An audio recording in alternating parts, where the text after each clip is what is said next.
Hello guys, it is me, Athena. Welcome back to my channel. If you are new around here, welcome. My name's Athena Beth. I have been studying and practicing witchcraft, Wicca, paganism, all of the things that fall in that umbrella for the last 10 years. On this channel, we look for magic in the mundane and how to enhance everyday lives with enchantment. If that sounds like something you might be interested in, stick around, stay a while. Also, don't forget to like, subscribe, and hit that notification bell. Okay, done with the beginning stuff. Here we go. For today's day of magic, I wanted to talk to you about what to do with all of those leftover candle scraps. Do you just throw them out? Do you keep them? A lot of times we buy containers, like I love this one. Bought it with the intention of, once I got done burning it, clean it out and save it. But if you look in there, there is still some candle in there. It won't light anymore. It goes out, and so I know it's time to harvest the leftover wax and save it for a candle, a new candle. In my experience, one of the best ways to get that old wax out is to pop the whole thing in the freezer. Now this one's glass and you want to be careful freezing glass, but I'm going to pop it in there and pull it out later. Okay, it's in the freezer and I pulled out one from yesterday that I put in there. This is one of the deliciously scented ones from Trader Joe's, vanilla pumpkin. Probably got it last year. I haven't been to Trader Joe's in a while. But it's really nice and cold.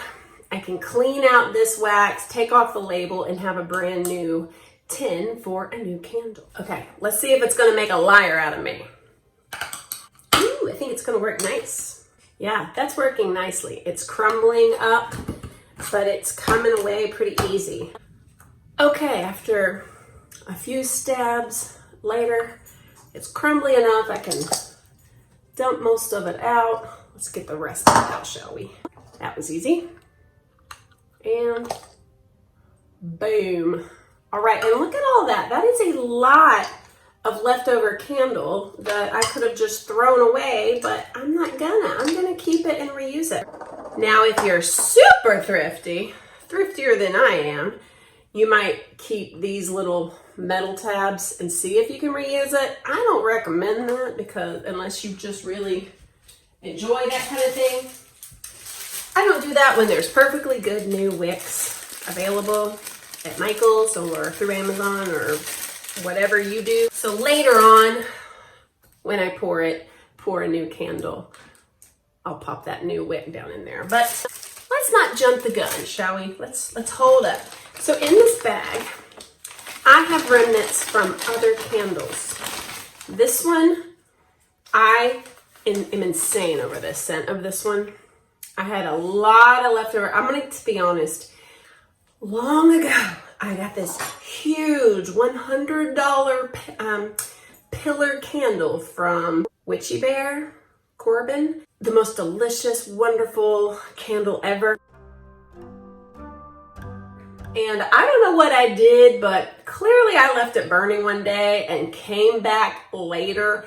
It had burned all the way down and candle wax had overflowed onto the table and onto the carpet. And I'll say even to this day it's ruined, but that's okay. I scraped up and salvaged as much as possible. That's why it looks like magma that's dried over. I had a lot of wax I could reuse. So I have a video, if I can find it, I will link it below, but a video of where I melted it down and remade it into a new candle. I'm not sure about that video. Maybe I just took pictures. Whatever. If I can find it, I'll include it. If you don't see a link, I couldn't find it. But I had enough that I melted it down, poured it into one of those large glass skulls that you can get from Michael's this time of year.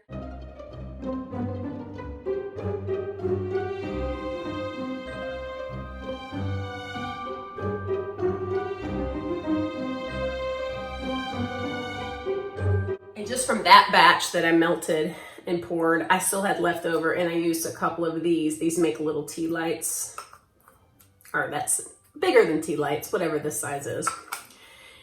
And they turned out really nice. You can look online and you can find tons of materials you're gonna need to make your own candles. I'm gonna tell you, I'm cheap and I do things on the cheap and on the easy.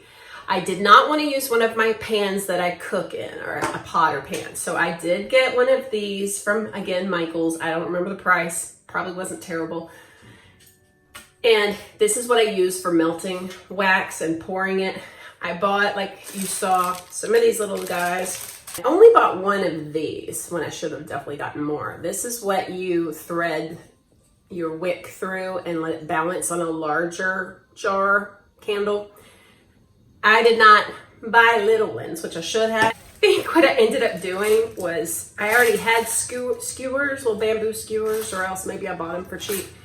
And I made a little janky one. So I balanced this. It was a lot of trouble. I should have just bought it. So I might go on Amazon and buy some smaller ones of these, because everything else, all of this stuff is gonna last forever.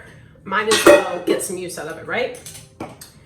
So I could decide I'm going to melt down some of the black with some of the white leftover Trader Joe's stuff. I don't think I'm going to do that though. I don't really want to do that. I want to make solid black with just this awesome wax in it that's already enchanted and charged to be a protection candle. I don't want to mix that with fluff. So I'm going to keep that in the bag where it was for another day. And what I will do instead is I am going to go ahead and melt down some of this white. I bought a year or two ago from Target for $3 little skull shot glasses. Okay, I don't do alcohol anymore, but I thought these would be perfect for little candles. So I'm going to try today, if I have time, I will melt down some wax from some of this wax here and make at least one little candle. We'll see how it goes. It's also almost 6 p.m. on a work night, and I'm avoiding cooking dinner or doing work, which I should be doing. But I wanted to do this, yay! So come along, won't you? I don't have a thermometer. You're supposed to, especially with soy-based candles, you're supposed to make sure it's 180 degrees or something like that. I just waited till it was melted. Turns out I have a lot to learn, because some of my little this size candles dipped. I poured it when it was too warm. Turns out you want it to be warm. Obviously you want it to melt and then be cooled off a teeny bit. Less likely to have like a crater once it cools. So good to know. We're gonna drop all of this old Trader Joe's wax in here. If I had already put the other candle in the freezer and it was easy to pop out the wax, I would use that too, but I'll just wait for tomorrow. I will make do with what I have. This might make one nice little candle, and deal with that tomorrow or another day. I will say, while this stuff is melting, if you want to add essential oils, I don't think I would add any kind of herbs. You do you, but that stuff's flammable, so the less stuff you put in it, the better. But if you're wanting to add a little witchy stank, then, you know, with caution, add some stuff. Until I know more about candle making, I am not taking any chances. Okay, we're gonna put this on the stove.